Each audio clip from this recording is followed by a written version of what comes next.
عتیق احمد کی ہلاکت پر AIMIM کے صدر بیرسٹر اسد الدین اویسی کا رد عمل۔ صدر مجلس نے کہا کہ جس معاشرے میں قاتل ہیرو ہوں وہاں عدالت اور نظام انصاف کا کیا فائدہ۔ عتیق اور اس کا بھائی پولیس کی حراست میں تھے، انہیں ہتھکڑی لگی ہوئی تھی، JSR کے نعرے بھی لگائے گئے، دونوں کا قتل ہو گیا اور یہ لینڈ آرڈر سسٹم کی ناکامی ہے۔ انکاؤنٹر راج چلانے والے بھی اس قتل کے ذمہ دار ہیں۔ پلیڈ کرتا ہوں کیونکہ 28 مارچ کے دن سپریم کورٹ نے ایک فیصلہ دیا تھا کہ کل جو لوگ مارے گئے اس میں سے ایک شخص نے جو ایک مسلمان ایکس ایم پی ہے وہ کورٹ کو گئے تھے کہ میری جان کو خطرہ ہے سپریم کورٹ کو، تو سپریم کورٹ نے یہ کہا تھا کہ جب آپ جوڈیشل کسٹڈی میں ہے اور آپ کو پولیس کسٹڈی میں لے کر جا رہے تو اسٹیٹ کی ذمہ داری ہے۔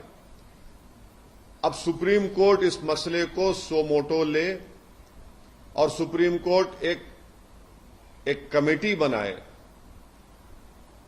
سپریم کورٹ ایک انویسٹیگیشن ٹیم بنائے، ٹائم باؤنڈ طریقے سے ان کو ٹائم دیا جائے اور اس انویسٹیگیشن ٹیم میں اتر پردیش کا کوئی بھی آفیسر نہ ہو، ایک ٹائم باؤنڈ طریقے سے وہ انویسٹیگیشن ٹیم بننی چاہیے جو سپریم کورٹ کو رپورٹ کرے اور ایک ٹائم باؤنڈ مینر میں وہ انویسٹیگیشن مکمل ہونا چاہیے۔ اور ایک بات آپ سمجھیے کہ میں شروع سے کہہ رہا ہوں کہ جو ریڈیکلائزیشن ہو رہا ہے میجورٹی کمیونٹی میں اس پر کوئی یقین نہیں کر رہا ہے،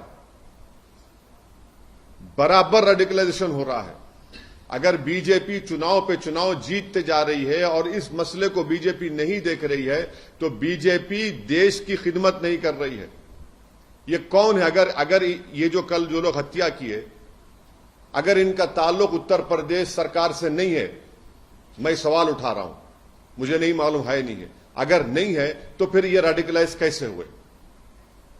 اور بی جے پی اس کو برش اسائڈ کرتی ہے، نہیں کچھ ہو نہیں رہا ہے۔ ارے بھائی کیسا نہیں ہو رہا ہے؟ دیکھو نا یہ لوگ کون ہیں، گولی مار کر کون سا ریلیجیس نعرہ کیوں لگاتے آپ؟ ان کو آپ آتنکوادی نہیں کہیں گے تو کیا کہیں گے؟ دیش بھکت کہیں گے ان کو آپ؟ کیا ان کو آپ پھول کا ہار پہنائیں گے لے جا کر یہ لوگ؟